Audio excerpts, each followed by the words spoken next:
Hello everybody, it's Haj here. Today I will be reviewing a lens that I acquired recently, the Sigma 120 to 300 mm f2.8 OS HSM sport lens, and I will compare it with four other Nikon 300 mm lenses.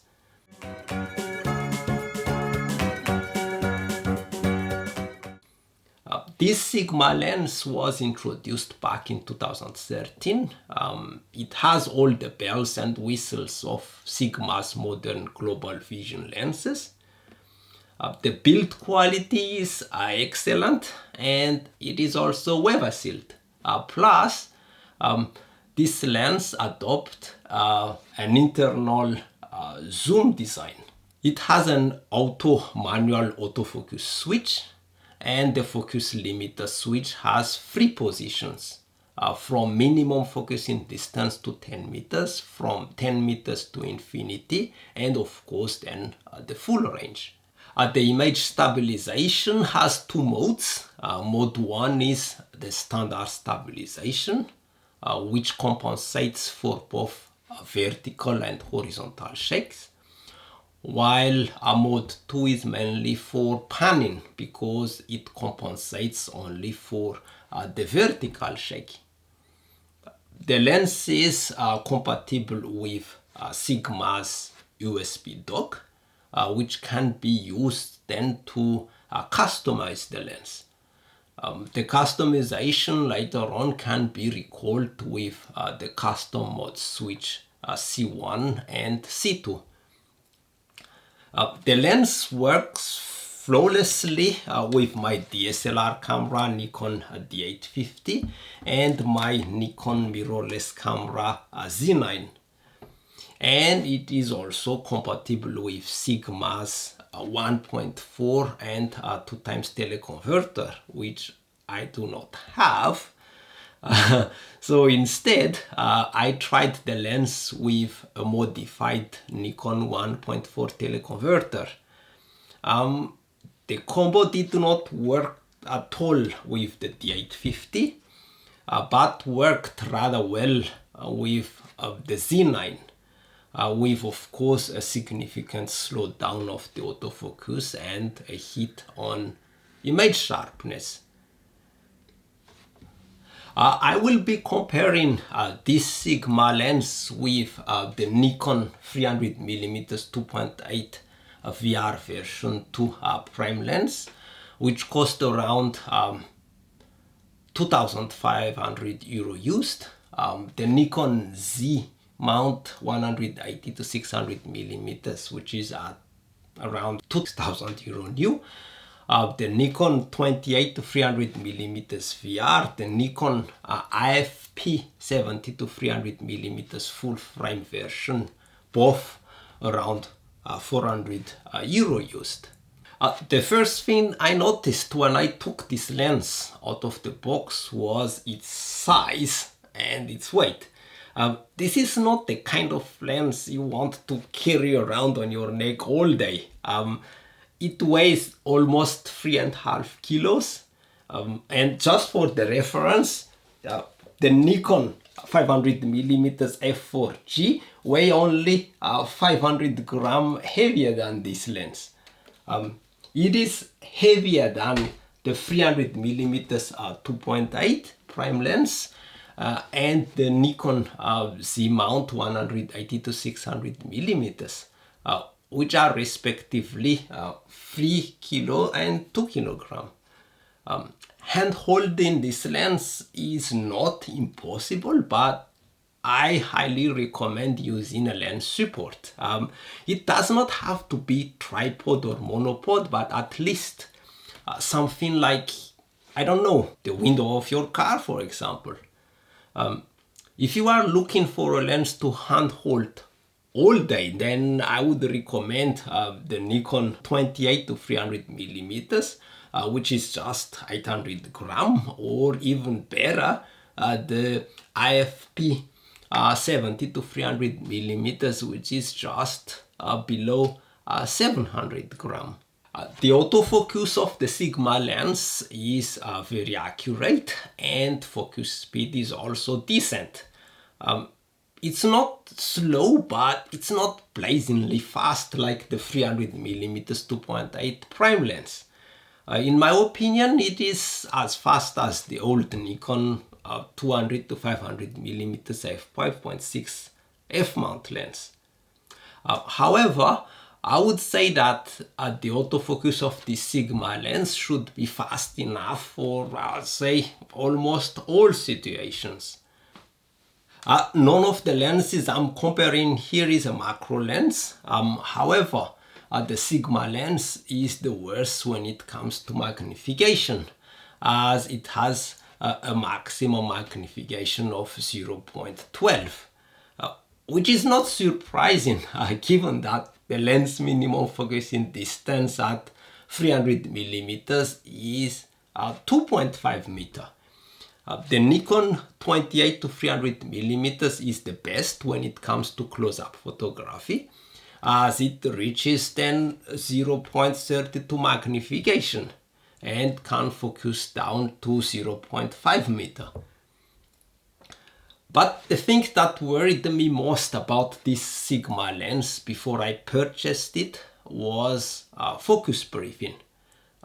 Some reviewers even say that this lens has less reach than a 200mm lens. So just a quick background, the focal length of most lenses are measured with the lens focused at infinity. The actual focal length of the lens at closer focusing distance, however, might deviate from the advertised focal length because of focus briefing. Unfortunately, zoom lenses are a notorious focus briefer, and this Sigma lens is not an exception.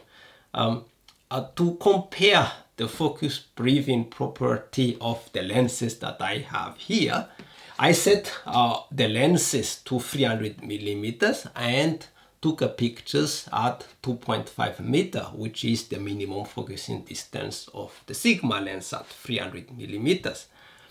I was using the image from the 300mm 2.8 prime lens as a reference. The super zoom Nikon 28 to 300mm is the worst, and the Sigma is not far from it. The Nikon IFP 70 to 300mm and the Z mount 180 to 600mm on the other hand did pretty well. And finally, image quality. All I can say is that all of those lenses produce beautiful image as long as you use them in the rightful way. If I have to be picky, then yes, the 28 to 300mm is the softest at 300mm, but come on, it is a 10 times zoom with a pseudo macro capability and at a fraction of the price of the Sigma and the prime lens. In my opinion, in the last decade, lens manufacturers and lens reviewers have been manipulating us to be paranoid about lens sharpness. Some lens reviewers even talked about one lens being superior than the other because it is actually sharper than the other once the image is viewed at 200% or even 400%. How often do you zoom into 100 or 200% before you can appreciate the beauty of an image? The irony is that in those last few years, while we have been obsessing about image sharpness, our photos are viewed or used almost exclusively on portable devices. To illustrate my point, here are two images taken with the 300mm 2.8 prime lens and an image taken with the IFP 70 to 300mm lens. Could you tell the difference? Let's assume that those are nice award-winning photos. Would you then zoom into that tree in the center before you would say, wow, that's a nice shot? But do not get me wrong though. I like sharp lenses and also sharp images, but I'm not a pixel peeper. I consider all lenses to be sharp enough for their own purposes. To illustrate my point, I prefer the less sharp old Nikon 135mm f2 DC lens over the super sharp 105mm 1.4 Nikon lens. The reason is that those are portrait lenses, and for portrait, a super sharp lens is not flattering at all. The Nikon 135mm f2 DC, however, will be a very poor choice for a macro photography. Image quality can also be assessed with the appearance of the background blur or bokeh. But what can be more subjective than bokeh? I mean, some people even prefer the bokeh of a mirror lens. The things to watch out for when it comes to bokeh is the distance between your subject and your background. But of course, an image taken with a lens at f2.8 will have a more blurred background as an image taken at, let's say, at f5.6. But the farther the background, the smoother the background will be. And talking about the lens aperture, it is here where the Sigma and the 300mm 2.8 prime lens shine. They gather 4 times more light than the f5.6 lens. In brightly lit situation, it might not be an issue, but when the light is dim and the ISO goes up, we are talking about an image taken at ISO, let's say 6400 versus an image taken at ISO 25600. Even with 2 days ISO tolerant camera sensor and with a super denoising software, with the same denoising treatment, an image taken at a lower ISO will always be better than the one taken at a higher ISO. And finally, with all the lenses that I have here, the Sigma is the only zoom lens with a wide but also constant aperture.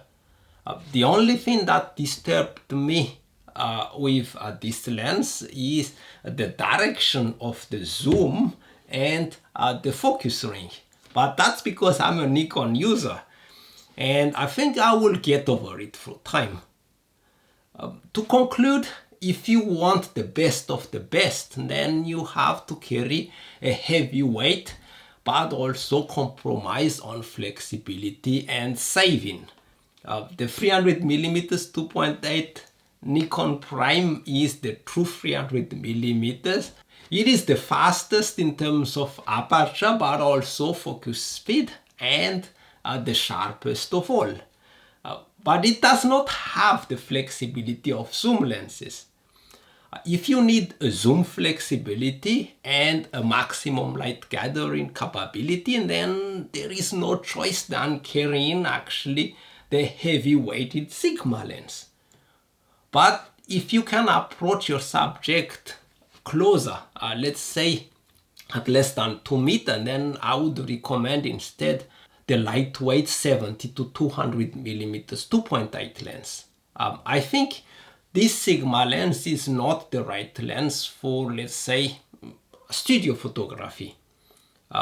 Here is a portrait of my friend at the minimum focusing distance with the Sigma lens set at 300mm at f2.8. And here is the same setup with the Nikon 70 to 200 millimeters, set at 200 millimeters f2.8 at its minimum focusing distance. And look how tight the shot with the 70 to 200 millimeters is. And also the background is smoother because I was closer to the subject and the background is then kind of being pushed away. Anyway, why the hell would you carry a 3.5 kilogram lens for a portrait in the studio? The Sigma lens really is a sport lens, pun intended. But also I think it will be a great lens for zoo photography. For general purpose wildlife photography, I would rather get the old 200 to 500 millimeters f-mount lens or the new 180 to 600 millimeter Z-mount lens. The reason is that even though the Sigma can reach 600 millimeters at 5.6 with a 2x teleconverter attached to it, the image quality and also most importantly the focus speed and accuracy will drop significantly. On the other hand, the Sigma lens and the prime lens are definitely not the lens you want to hang on your neck all day for a long steep hike. My recommendation in this situation is to use instead the IFP 70 to 300 millimeter lens. It's an excellent lens at a bargain price, very fast and quite autofocus, and a very lightweight. And it is also designed to work very well for videography. It's a shame that we did not give Nikon enough time to develop a full frame wide angle zoom IFP lenses. That would have complemented then this lens perfectly.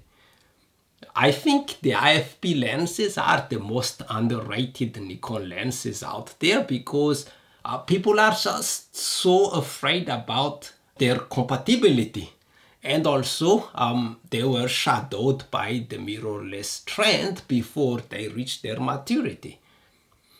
And finally, if situation really does not permit carrying more than one lens, then I would definitely not hesitate to pick the 28 to 300 millimeter lens. It has the landscape, the animal, and the close-up shots covered.